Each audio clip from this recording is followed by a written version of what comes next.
एक बड़ी अहम बात यह है कि हम जिस चैनल के ज़रिए से आपसे मुखातिब हैं, अल्हम्दुलिल्लाह ये हमारे सरगोदा शहर के कुछ दोस्तों ने, मिर्ज़ा नवीद साहब ने, मियाँ काशिफ़ साहब ने और अबू मोहम्मद भाई ने ये सिलसिला शुरू किया है।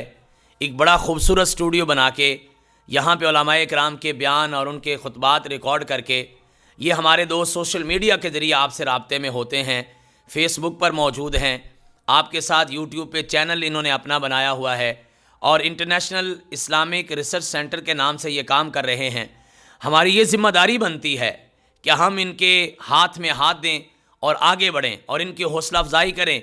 सबसे बढ़कर इनका जो भी हमारे पास मटीरियल पहुंचता है हम उसको ज़्यादा से ज़्यादा लोगों तक पहुंचाएं, इस इदारे का भी तारुफ़ करवाएं।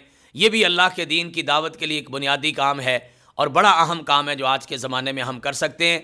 हम दुआ भी करते हैं कि अल्लाह हमारे इन भाइयों को खुलूस नीयत अता फ़रमाए, इनसे अपने दीन का काम ले और इनके काम के अंदर बरकत भी पैदा फ़रमाए।